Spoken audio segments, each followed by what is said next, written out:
Sir नमस्कार। नमस्कार। होली की बधाई, शुभकामनाएं। हाँ, बिल्कुल बिल्कुल भाई, शुभकामनाएं, बधाई है। मैं निर्भय बोल रहा हूँ, कोलकाता लाहक पत्रिका से। हाँ, कहिए भाई, क्या समाचार है भाई, कैसे हैं? ठीक हूँ एक सर, आप कैसे हैं? बिल्कुल आपको शुभकामनाओं से ठीक हुई। एक मुद्दत के बाद आपने याद किया। जी।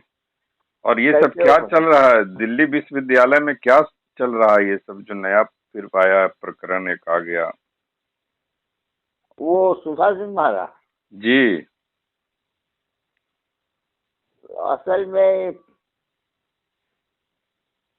ये बड़ा दिल्ली विश्वविद्यालय की इस परंपरा को नष्ट कर दिया गया, वायलेट किया गया ना। अभी तक ये होता था कि जो सीनियर होता है उसको रखा जाता था। जी। अब उन्होंने उसको वायलेट वायलेट करके वो जो है पूर्वानंद, उसको नहीं रखा। नाम नंबर था, पूर्वानंद था। अब वो पूर्वानंद क्योंकि वो विद्रोह करता है इन लोगों के इधर उधर का, मतलब वो तो बड़ा प्रसिद्ध है, विचारक है, हरिना अपनी बातें रखता है। तो उसको न रख करके उन्होंने सुधा सिंह की बात किया। अब ये सीनियरिटी को वायलेट किया है, तो ये तो उचित नहीं कहा जा सकता किसी तरह से। तो हेलो, क्या इसके पहले भी इस तरह का हुआ था? मुझे याद नहीं पड़ता। तो आप तो लगभग 1954-55 से हैं, 54-55 हाँ या? हाँ हाँ हाँ, मतलब आप ठीक कहते हैं। मैं दिल्ली आया हूँ 1958 में। तो उस समय तो डॉक्टर नरेंद्र थे। तो डॉक्टर नरेंद्र उस समय नहीं, दिल्ली में ऐसा कभी नहीं हुआ। ये पहली बार से हो रहा है। तो क्या परंपरा तोड़ दी गई? अब और क्या, परंपरा का उल्लंघन किया गया, तोड़ दी गई। अच्छा। तो ऐसा किया क्यों गया, ये आपको क्या ये मुझे पता नहीं है। शायद इसका कारण ये हो कि जो वाइस चांसलर साहब हैं या जो जो अधिकारी लोग हैं। अब इसका उत्तर तो वो दे सकते हैं ना, ठीक ठीक हम लोग। अब मैं तो विशेष रूप से कुछ नहीं दे सकता, क्योंकि मैं तो विश्वविद्यालय में हूँ नहीं। सिर्फ जो सुनी सुनाई बातें वही जानता हूँ। जो असली बात है वो तो ये है कि ये अपूर्वानंद थोड़ा विचारक है, जो ही है, अपनी बातें साफ तौर पर रखता है। तो हो सकता है कि आजकल जमाना ऐसा आ गया है कि अब जो अधिकारी ऐसे होते हैं कि ये सब बातें सहन नहीं कर सकते, वो अपना कुछ भी कर सकते हैं। ये मेरे विचार से, मेरे व्यक्तिगत विचार से। अब मैं असलियत नहीं जानता, क्योंकि विश्वविद्यालय से मेरा कोई संबंध नहीं रह गया है। शिवराज सिंह बेचैन के समय में भी कुछ ऐसा हुआ था और कहा गया था कि ये दलित हैं इसलिए इनको हेड बनाने में बहुत देर की गई, ऐसा एक सवाल उठा था उस समय भी। हाँ हाँ हाँ हाँ, उठा था, ठीक आप कहते, उठा था। लेकिन देखिए, शिवराज सिंह बेचैन को तो अध्यक्ष बना दिया गया था। जी। तो वो तो दलित लोगों का एक, जिसे अपडर कहते हैं, अपने आप में उनको डर था कहीं ऐसा ना कि उनको ना बनाए। लेकिन शिवराज सिंह के समय में कोई उल्लंघन नहीं हुआ था परंपरा का किसी तरह से। देर की गई थी या देर हो गई देर थी? देर हो गई, बिल्कुल आपने ठीक शब्द लिखा है। बिल्कुल देर हो गई थी। उसका कारण क्या था ये कोई नहीं जानता। जी। तो ये है। और आप लोग इस पर कुछ कमेंट कर रहे हैं, करेंगे क्या? न, डॉक्टर करण सिंह चौहान जी ने एक लिखा है फेसबुक पर कि ये नैतिकता का तगाजा है, हाँ दोनों के लिए हाँ नैतिकता का तगाजा है कि हाँ एक एक तो प्रोफेसर सुधा सिंह को चाहिए कि ये स्वीकार ही न करें क्योंकि वरिष्ठता अच्छा। का सवाल है। और हाँ दूसरा यह है कि अगर प्रोफेसर अपूर्वानंद को लग रहा है कि उनके साथ अन्याय हुआ, उन्होंने पत्र भी लिखा है, तो वो हाँ।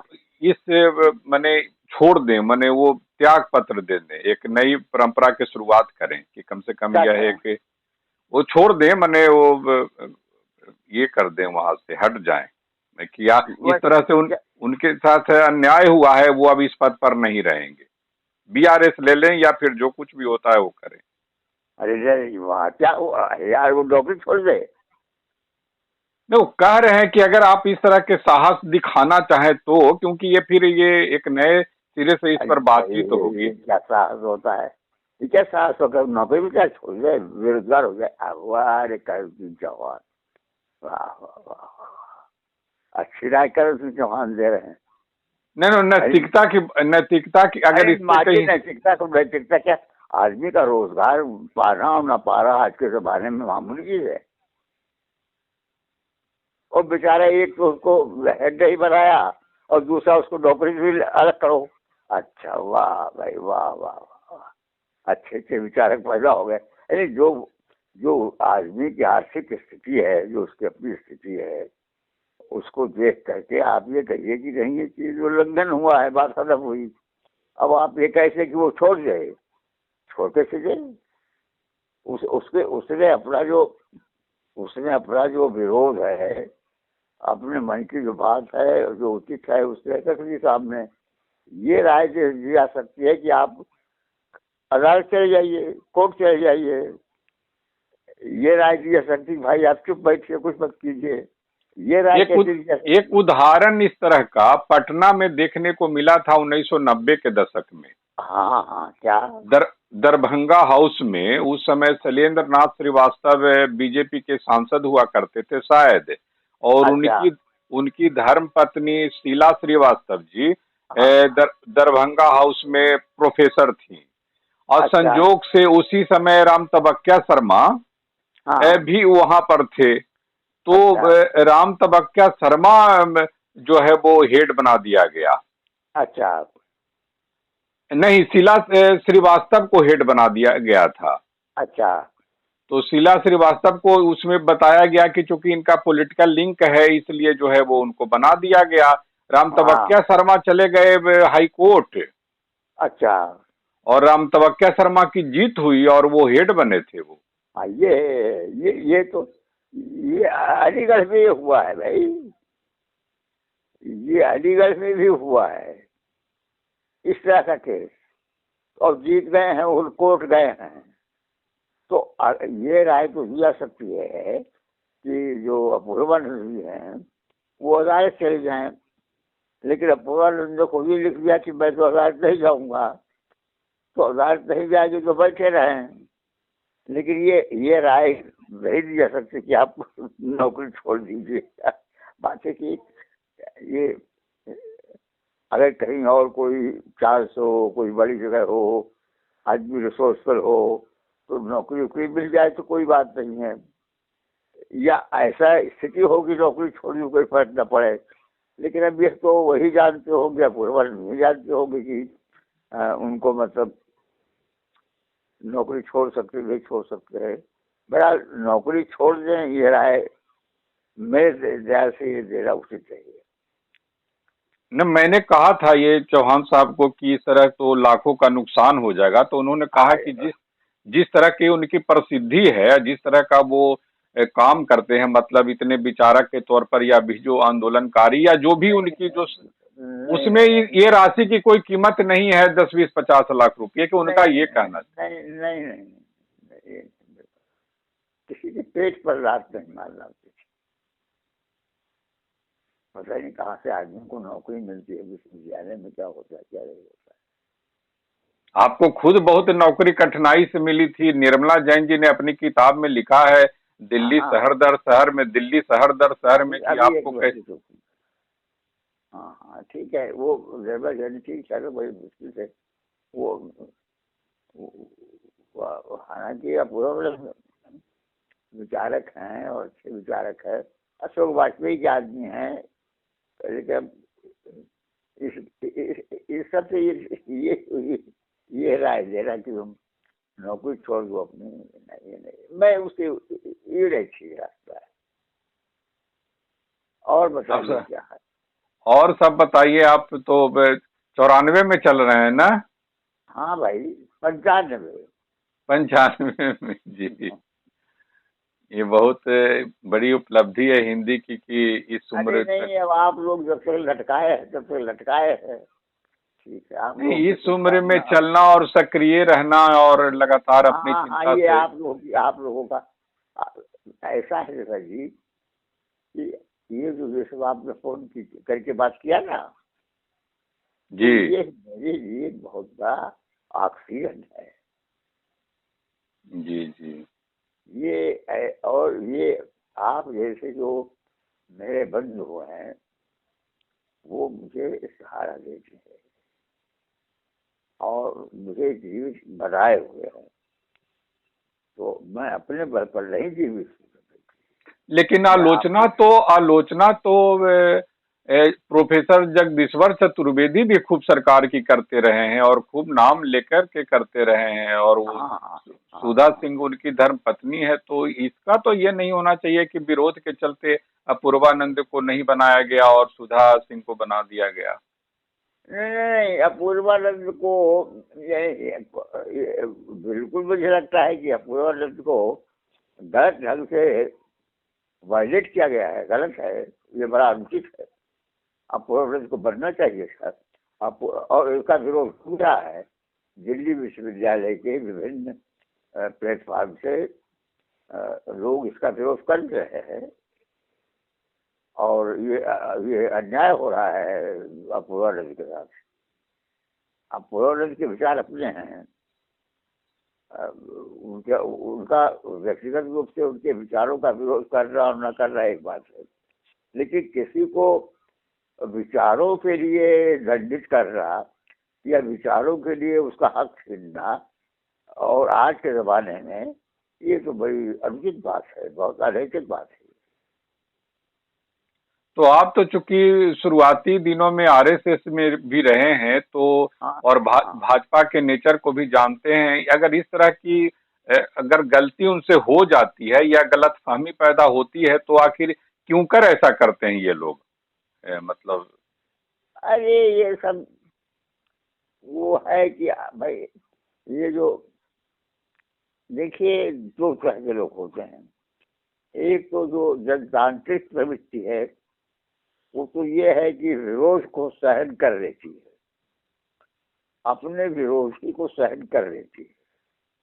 और कुछ लोग ऐसे होते हैं जो अपना विरोध और अपने अपना विरोध जो उनके साथ रही है वो उनका विरोधी है, और जो विरोधी है उसको सहन नहीं कर सकते।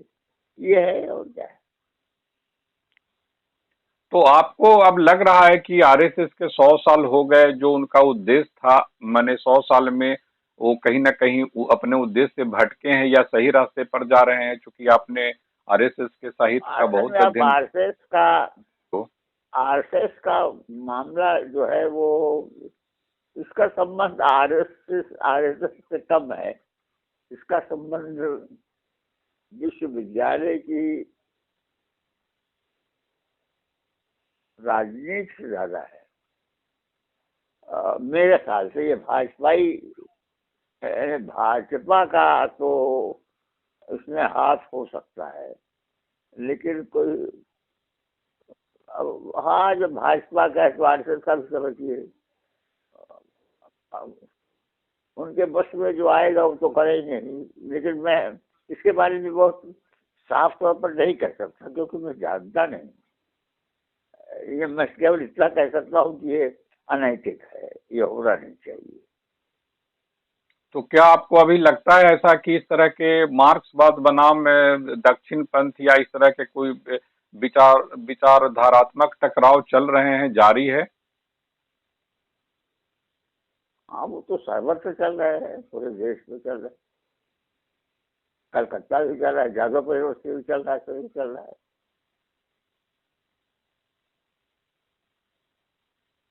और दक्षिण में भी डीएमके में भी चल रहा है, जगह चल रहा है। तो वो जो भाषा को लेकर वो टकराव की स्थिति में आ गए हाँ हैं। हाँ हाँ, बिल्कुल है। ये क्या आपको लगता है भविष्य में ये देश की अखंडता पर कहीं कहीं संकट आपको ऐसा नहीं दिखता नहीं, है? अखंडता पर देखिए, जो इस देश की अखंडता है वो टेस्ट, उसका टेस्ट होता रहेगा। और ये सब, ये जो दक्षिण में स्टैलिन कर रहे हैं वो भाजपा की नीतियों के कारण है। भाजपा ने हर विषय पर जो भाजपा जो स्टैंड लेती है वो कोई डेमोक्रेटिक नहीं होता है। उनकी जो शैली है वही है कि हम करेंगे। तो आखिर अब तक आपने देखा होगा ये दक्षिण का जो विभाग है भाषा का, वो तो कब तक खत्म हो गया, ऐसा कहीं था ही नहीं। ये भाजपा के टाइम पर आकर उभर गया है फिर, और उसका कारण है भाजपाई नीतियां। वहाँ दक्षिण में जाकर के जो अमित शाह हैं वो हिंदी के समर्थन में भाषण तगड़ा तगड़ा देते हैं, ये दिखाने के लिए हिंदू कम्युनिटी को, और ये जो है इनको कि हम तो आपके साथ हैं, वो हिंदी के नाम पर वहाँ वोट लेना चाहते हैं, तो इसलिए वो विरोध करते हैं उनका।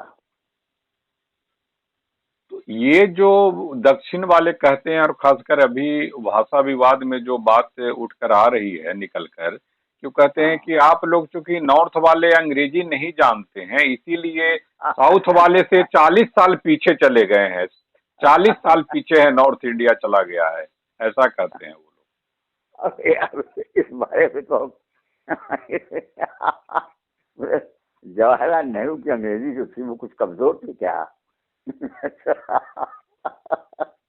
या लोग। तो जवाहरलाल नेहरू के गए हुए तो लगभग 60 के आसपास हो गए होंगे। अरे अभी भी जो है वो बड़े लोग जो हैं वो हिंदी का प्रचार करते हैं, लेकिन ये तो विभिन्न मैंने उनका कहने का आस ये है कि देश दुनिया में चूंकि साउथ वाले अंग्रेजी बहुत अच्छी जानते हैं इसलिए देश दुनिया के तमाम प्लेटफॉर्म पर उनको नौकरी मिलती है। जैसे उन लोग का क्लब भी है हैदराबाद वाले का और साउथ वाले का, वो लाखों की संख्या में वहाँ अच्छे अच्छे पद पर हैं देश दुनिया के विभिन्न देशों में, हाँ अमेरिका नहीं, वगैरह। ठीक है, ठीक है। दक्षिण के लोग हिंदी भी खूब पढ़ते हैं। दक्षिण दक्षिण हिंदी प्रचार समिति है, दक्षिण हिंदी प्रचार सभा है। तो ऐसा थोड़े कि ये तो हिंदी, दक्षिण में हिंदी का विरोध नहीं है। केरला में क्या विरोध है, आंध्र में क्या विरोध है, या उड़ीसा में क्या हिंदी का विरोध है, और डीएमके में भी कहीं एक जगह पर है कोई ऐसा व्यापक विरोध हिंदी का थोड़ा है। ये तो एक राजनीतिक स्टंट है स्टैलिन का, और वो गलत है। अब वो इस हद तक उनका पहुंच गया है कि वो जो रुपए में रहा है उसी को हटा रहे हैं। तो ये तो बहुत नहीं ठीक है। दक्षिण वाले का एक यह भी तर्क है कि चूंकि हिंदी बहुत नई भाषा है और उन सब की भाषा लगभग 2000 2500 साल पुरानी है, इसलिए ये ठीक बात। जी जी। वो जो तमिल नेशनलिटी है वो सबसे पुरानी है इस देश में। वो संस्कृत से भी पुरानी है। सबसे पुरानी नेशनलिटी तमिल की है, ये सही बात है। तो तमिल का महत्व तो कोई कम थोड़ी कर सकता है या कोई कम कर रहा है। और यह भी है कि हिंदी को वैज्ञानिक भाषा नहीं मानते हैं, जबकि वो अपनी क्षेत्रीय भाषा को वैज्ञानिक भाषा मानते हैं, क्योंकि उसमें तमाम उनका काफी लिखा पढ़ा मिलता है लगभग। बात असल में रणवीर है कि हिंदी में लाख बुराई हो सारी लेकिन पूरे देश में हिंदी बोली समझी जाती है। और हिंदुस्तान की ऐसी कोई भाषा नहीं है जो पूरे देश में इतनी बोली समझी जाती हो। अगर खत्म कीजिए, उसको क्या करेंगे आप? और हिंदी बेचारी क्या करे? अब हिंदी फिल्में बनती हैं, सारे देश में दिखाई जाती हैं सारी हिंदी फिल्में। और साउथ का आदमी जो है हिंदी जानता नहीं कि गाना इतना बढ़िया गाता है हिंदी में कि तबीयतें खुश कर देता है। तो अब हिंदी बेचारी क्या करे। अब वो तुम उसका विरोध करो, लेकिन पूरे देश में यही एक भाषा है जो बोली और समझी जाती है। तो अब क्या करें, हिंदी कहीं जाके कहीं कूद कर मर जाए आत्महत्या। क्या हिंदी को वैज्ञानिक भाषा या साइंटिफिक भाषा बनाई जा सकती है? इस तरह की कोई सोच कभी आपके मन में उठा? अरे नहीं, किया गया है, उसकी किताबें हैं, कोश है, बहुत किया गया है, शुरू में बहुत किया गया है। और कई शब्द हैं ऐसे जो बढ़ाएंगे हिंदी के, वैसे शब्द हैं। अब ये जो राज्यसभा शब्द है, विधानसभा शब्द है, राष्ट्रपति शब्द है, लोकसभा शब्द है, अध्यक्ष शब्द है, ये जो है गवर्नर के लिए शब्द है, राज्यपाल शब्द है, लोकपाल शब्द है, कितने अच्छे शब्द हैं।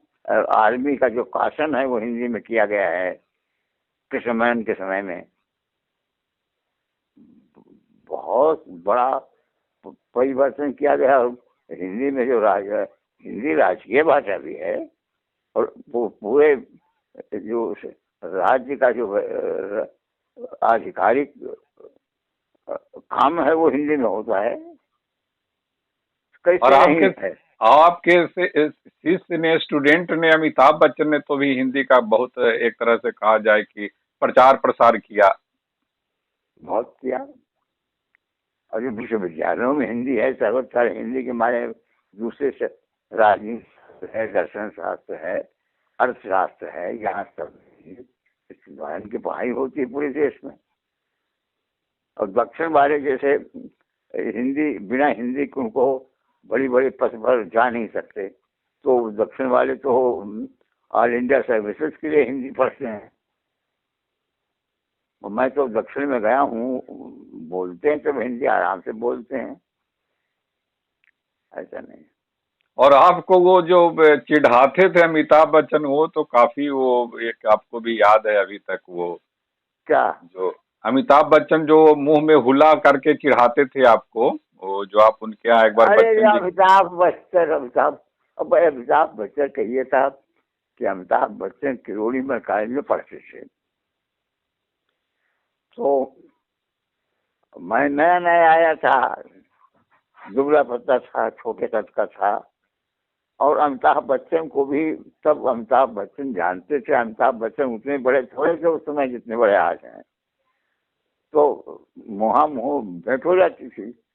कभी मैं बच्चन जी के घर गया अजित कुमार के साथ, तो वहाँ भी अमिताभ बच्चन दिखाई पड़ते थे। तो देखा हमको, तो मुंह अपना बना करके, अपना जैसे होता है विद्यार्थी अध्यापकों को देख करके अपने नाना प्रकार के जेस्चर करते हैं, वैसे करता था वो।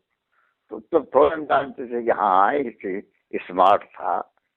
हॉकी वॉकी खेलते हुए देखा मैंने उसको। और एक बार वो फेयरवेल में हो रहा था, तो दौड़ दौड़ करके लाइन में सब बैठे हैं मंडलाकार में, तो सबके पीछे वो रखता था। तो हमारे पीछे रखा, सोचा कि कोई कविता सुनाइए। हमने कविता सुनाई। फिर वहाँ अमिताभ बच्चन ने भी गाना गाया, गंगा जाए कहाँ से, गंगा आए कहाँ से। तो ये संस्मरण है। वो अमिताभ इतना बड़ा हो रहा है कि हो गया है कि अब वो हम लोगों को तो पहचानता भी नहीं होगा, अब तो देखे से जान भी ना पावे। लेकिन हम कहीं कहते हैं कि अमिताभ बच्चन को हमें पढ़ाया, तो लोग हमारा बड़ा आदर करने लगते हैं। है, हालांकि हमने पढ़ाया वाला नहीं है, हमारे क्लास में कभी नहीं था वो जी। और बताइए साहब, आप वार्तालाप काफी करते हैं। नहीं, मुझे लगा कि ये जो अभी काफी कुछ धुंधलका चल रहा है, तो आपकी बातचीत से लोगों को अवगत कराएं, और कहीं कुछ अगर उससे कुछ धुंधलका छटे तो उस पर बातचीत होनी चाहिए। मुझे नहीं, आप हमेशा करते हैं, ठीक है, जैसा उचित समझिए वैसा कीजिए। मैं कोई बहुत एक्सट्रीम पर जाकर कोई बात नहीं कहता हूँ, ये ध्यान रखिएगा बस, और कोई नहीं। हाँ, वो तो ठीक है, लेकिन एक जगह बस आपने जो हिंदी जो है उसमें आपने लिखा है हिंदी आलोचना में कि वो हाँ रामविलास शर्मा को लेकर की, तो आपने जब लिखा तो लगा कि नहीं कुछ बात तो इसमें है, क्या, पोलिमिक्स वाली बात। हाँ रामविलास क्या, शर्मा की लेखनी में पोलिमिक्स है, पोलिमिक्स, हाँ आपने ये साहस साहस हाँ का काम किया। पोलिमिक्स, हाँ। जी वो जी जी पोलिमिक्स के उस्ताद हैं। जी जी और जी। ये मैं खुद भी नहीं कह रहा था, ये नामवर जी की किताब है, वाद विवाद संवाद। हेलो। जी जी जी जी। वो समर्पित है रामविलास शर्मा को। और उसमें लिखा है कि वाद विवाद संवाद के क्या गुरु या क्या रामविलास शर्मा को।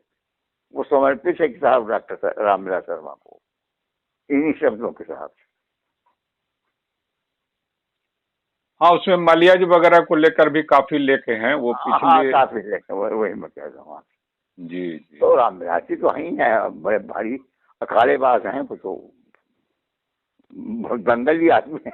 अच्छा। नहीं, लेकिन आपने कहा नामवर जी की बात पर नहीं, आपने चूंकि कहा तो मुझे लगा कि आप बहुत सोच समझ करके बोले होंगे, चूंकि नहीं नहीं, नामवर जी। वो रामविलास जी, देखिए हिंदी में तीन, बेटा एक मिनट बेटा, कब बात होता है, हिंदी में तीन पुरुष नाम ऐसे हैं जिनको मैं हमेशा, वो माइलस्टोन है, और वो आचार्य रामचंद्र शुक्ल, आचार्य हृदय प्रसाद द्विवेदी और डॉक्टर रामविलास शर्मा। ये तीन नाम मील के पत्थर तरीके से तीन नाम है। और डॉक्टर रामविलास शर्मा का एक बात जरूर है, उनके जो ध्वंसात्मक लेख हैं उसके कारण रामविलास शर्मा, उसके कारण भी रामविलास शर्मा जाने जाते हैं।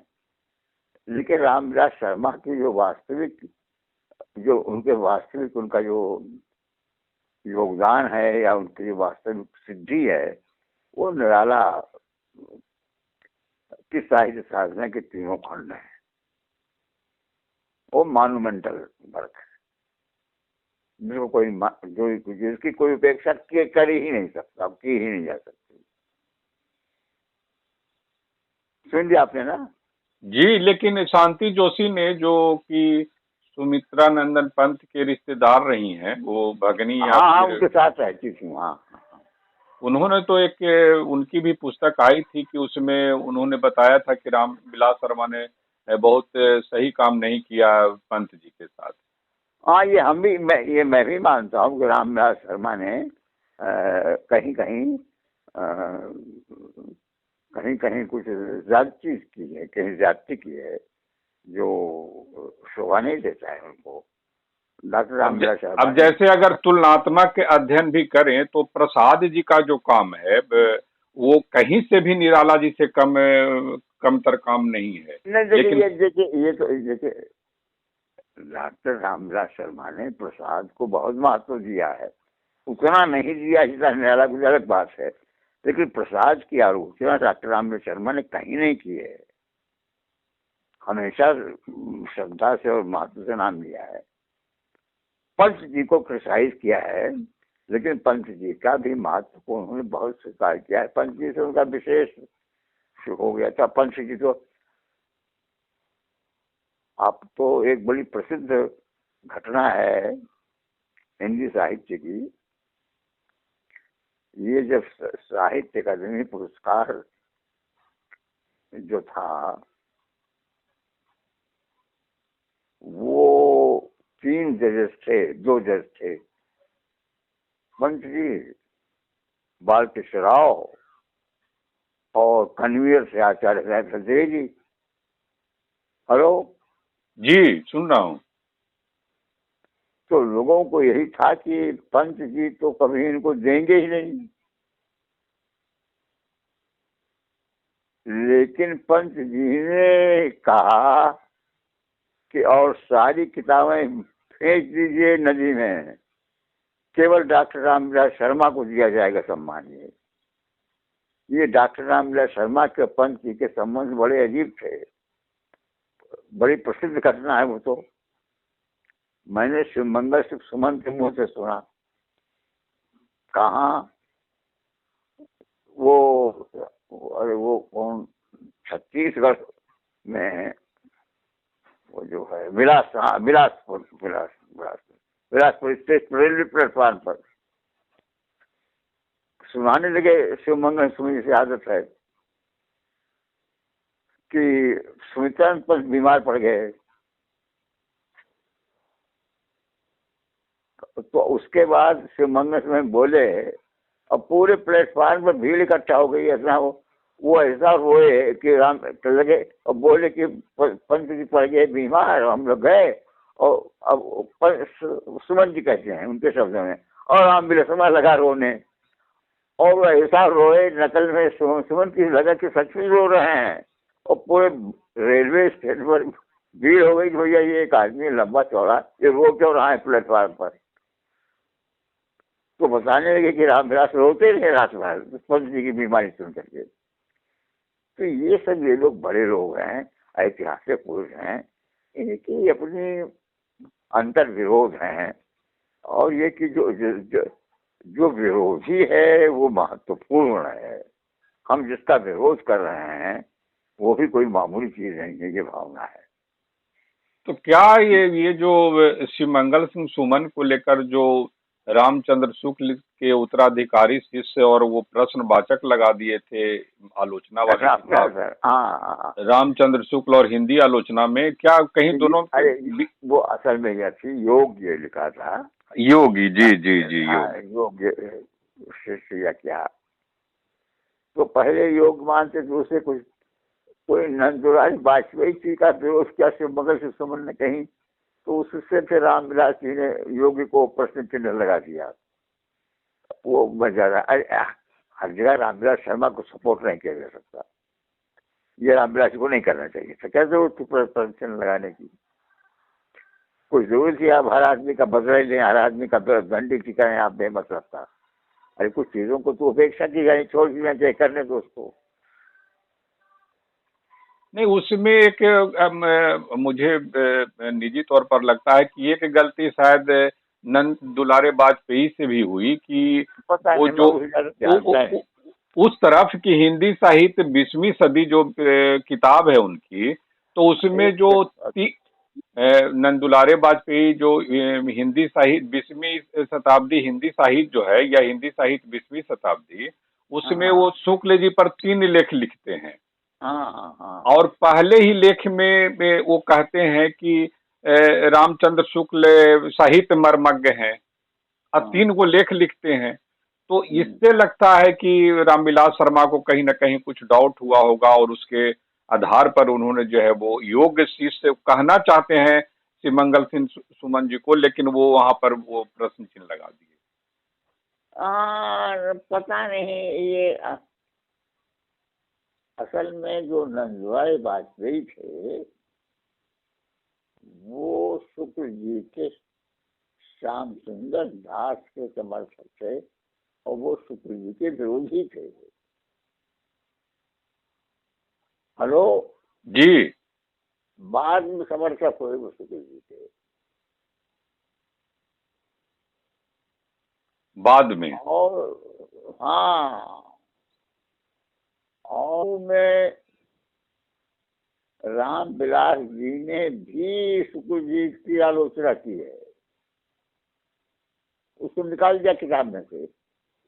तो किताब से निकाल दिए थे? हाँ, बाद में वहीं से निकाल दिया जो शुक्ल जी के विरोध वाला था। ऐसा क्यों उन्होंने किया? मैंने पूछा तो उनका कि मैं तो कर सकता है, निकाल दिया करता हूँ मैं तो, जब गलत होती तो ये सब लोग जो थे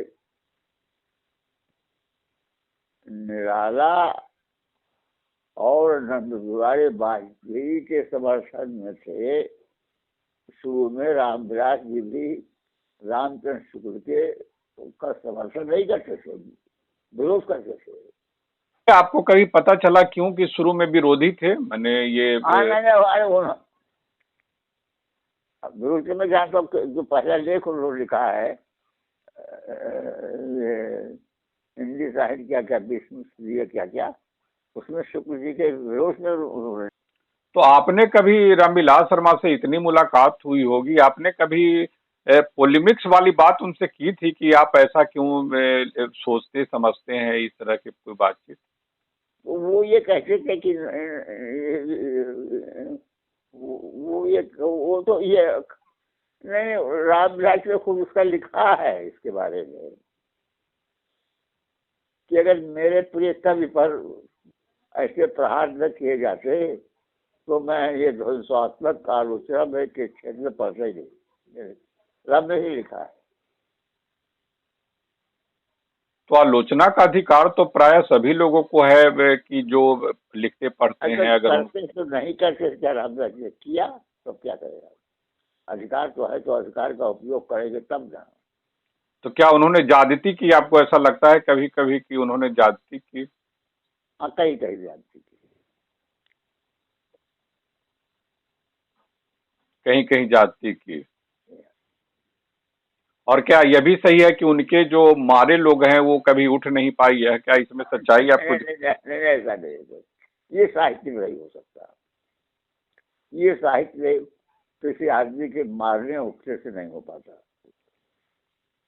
लेकिन आपका जो मध्यम मार्गी में रास्ता रहा, मध्यम मार्गी मार्ग, वो सबसे कहा जाता है कि सबसे उचित रहा है ना। आप नामवर जी के करीब रहते हुए भी नामवर जी के, ठीक है, वो समर्थक आपको आप बताए जाते हैं, लेकिन आप आपकी लेखनी जो है आपको अलग करती है कहीं ना कहीं, कि आपका व्यक्तित्व नामवर जी से बहुत अलग रहा और आप अपने ढंग से रास्ता बनाते गए। नहीं, रामोल जी मेरे, देखिए ऐसा है कि 75% तो रामोल जी मेरे गुरु भाई हैं। क्यों? जी बिल्कुल बिल्कुल। मेरे सतीश हैं। और 25% मुझे पढ़ाया भी उन्होंने। तो और रामोल जी के प्रति मेरे हृदय में बहुत आदर का भाव है। उनसे बहुत सीखा, बड़ा स्नेह दिया उन्होंने मुझे, आत्मीयता बहुत दी है रामोल जी ने। और आलोचना के संपादक के रूप में वो मुझसे हमेशा लिखवाते रहे। मेरी कविताओं की उन्होंने प्रशंसा की। अब ये है कि क्योंकि वो आलोचना निकालते रहे तो मैं कविताएं छोड़कर आलोचना लिखते रहा, वो छूट गया। लेकिन नामवर की लेकिन सच्ची बात यह है कि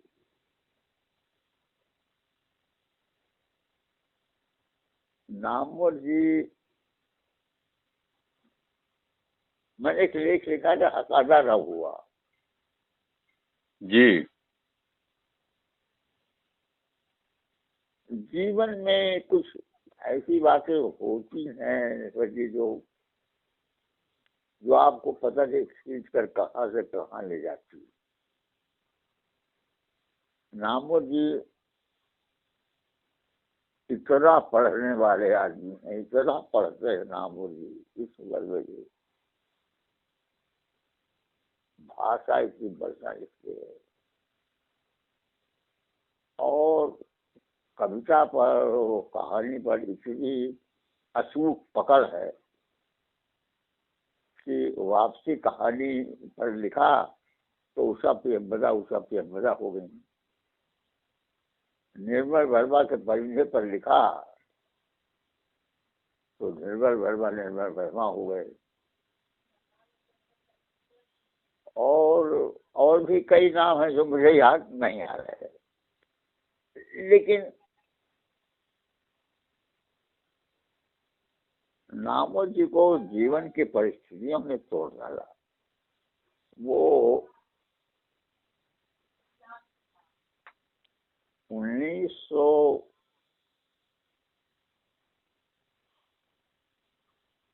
जैसे आप कहते हैं कि 57, 58, 59 से लेकर के जो 5-6 साल की बेरोजगारी हुई नामवर जी को, उसमें नामवर जी अंदर से जैसे लगता हिल गए और उसके बाद आ गए दिल्ली। को जरूरत थी, नौकरी दिल्ली में थी, राजकमल में गए।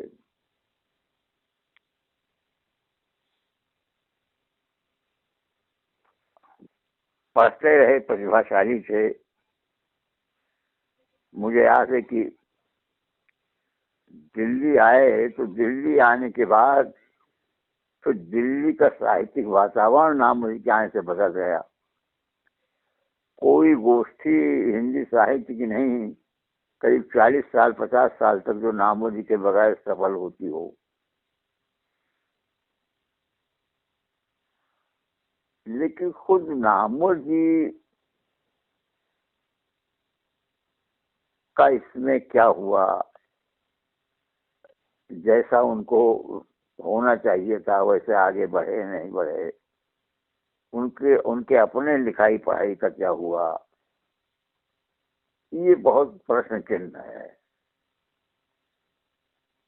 लेकिन उनकी जो एक शिष्य मंडली है, उनके जाने के बाद उन्होंने जितना भाषण और संबोधन किया है उसको लेकर काफी कुछ किताब छाप रहे हैं, प्रकाशित कर रहे हैं। हाँ और उसको हाँ। लेकर सवाल भी उठ रहा है कि क्या नामवर जी ने इतना कुछ कहा है जो, या शिष्य उसमें कहीं ना कहीं कुछ फेर बदल भी कर दे रहे हैं। और ये इसका पता नहीं मुझे, इसका मुझे बिल्कुल नहीं पता है कि जो नामवर जी का जो लेख संकलित किया जा रहा है ना, उसमें मेरा कोई हाथ नहीं है, उसकी मेरी कोई जानकारी है। और अगर ऐसा किया जा रहा है तो बड़ा अनुचित है ये तो, अगर ये तो नहीं होना चाहिए। क्योंकि सभी संबोधन के तो रिकॉर्डिंग होंगे यह भी जरूरी नहीं है। कुछ के हो सकते हैं, कुछ के हो सकते हैं, कुछ के हाँ नहीं भी हाँ हो सकते हैं। हाँ हाँ हाँ हाँ। एक आखिरी सवाल, चूंकि आपकी शिष्य मंडली उस रूप में नहीं है जिस रूप में तमाम लोगों के है, रामविलास शर्मा की भी शिष्य मंडली उस रूप में नहीं है। नामवर सिंह की जो शिष्य मंडली है वो काफी जो है वो कहा जा सकता है कि ये फूल फल रही है। नामवर जी एक समर्थ आलोचक थे, जहाँ जाते थे वहाँ लोग उससे प्रभावित होते थे, नामवर जी से लोग सीख सकते थे। नामवर जी ने, नामवर जी के लोगों ने उनकी उनकी तरह से सीखना सीखा, उनकी तरह से बोलना सीखा, वैसे कपड़े पहनना, कई लोगों ने तो उसी तरीके से पान खाना। तो वो नामवर जी के अंदर वो प्रतिभा थी, वो सामर्थ्य थी, लोगों को इस ढंग से वो प्रभावित कर सकते थे। रामविलास जी, एक तो रामविलास जी डांट डपट बहुत करते थे, रिजर्व रहते थे। नामवर जी का स्वभाव ऐसा था कि वो जिससे मिलते थे उसको अपना वो नामवर जी से बड़ा प्रभावित हो जाता था व्यक्तिगत रूप से। और नामवर जी के व्यवहार में वो एक वो शैली भी थी, वो व्यवहारिकता भी थी और वो शक्ति भी थी। रामविलास शर्मा जो थे वो बहुत लप्पो चप्पो नहीं करते थे, लोगों को साफ कह देते थे नहीं ठीक नहीं गलत है ये तुम नहीं जानते हो, ये था। तो रामविलास शर्मा से लोग उनके लेखन से आकर्षित तो होते थे, लेकिन व्यक्तिगत रूप से कोई रामविलास शर्मा का बड़ा वो एक तो बेमतलब की बात नहीं करते थे, वो बेमतलब को समय भी नहीं देते थे, बैठकबाजी करते थे लेकिन अपने कुछ लोगों के साथ, सबके साथ नहीं। तो ये आपको कोई ऐसी चिंता तो नहीं है कि आपकी शिष्य मंडली उस रूप में तैयार नहीं हुई जिस रूप में नामवर जी की तैयार हो गई? नहीं, मैं अपनी तुलना नामवर से कभी करता ही नहीं। मैं नामवर जी की शिष्य मंडली का एक सदस्य हूँ, वैसे मेरी शिष्य मंडली बहुत बड़ी है। वो साहित्यकार नहीं है, लेकिन वो व्यक्तिगत में मेरा तो सारा जीवन उन्हीं के लोगों पर चलता है। अब आज शनिवार है, आज शाम को आएंगे 6-7 लोग रहेंगे। हमेशा लोग चिंता करते हैं, मेरा मेरा हर काम मेरी शिष्य मंडली करती है। लेकिन वो कोई साहित्य में मेरे ऊपर लिखते हूँ या ऐसा करता हूँ, ऐसे नहीं है बिल्कुल कुछ नहीं। वो अपना अपना प्रभाव होता है। वो मुझ में वो सामर्थ्य नहीं है जो नामुमकिन में थी। बस। तो आपने लहक लहक के डिजिटल के लिए और लहक पत्रिका के लिए जो समय निकाला, उसके लिए बहुत बहुत आभार। नमस्कार। आपने होली की फिर से आपने शुभकामनाएं। अने समय तो आपने भी दिया, इतना समय दिया आपने, और आप मेरा ध्यान रखते हैं। और ये है कि थोड़ा मैं कोई बात बहुत एक्सट्रीम पर जाकर नहीं करता हूँ, नहीं कहता हूँ। तो ये थोड़ा आपने हमेशा ध्यान में रखा है। अभी तक कोई ऐसा राइट में नहीं छपा है मेरे नाम से जो आपत्तिजनक हो। तो आप मुझ पर भरोसा करते हैं और मैं आप पर भरोसा करता हूँ, और ये अच्छी बात है मेरे लिए। जी नमस्कार। नमस्कार।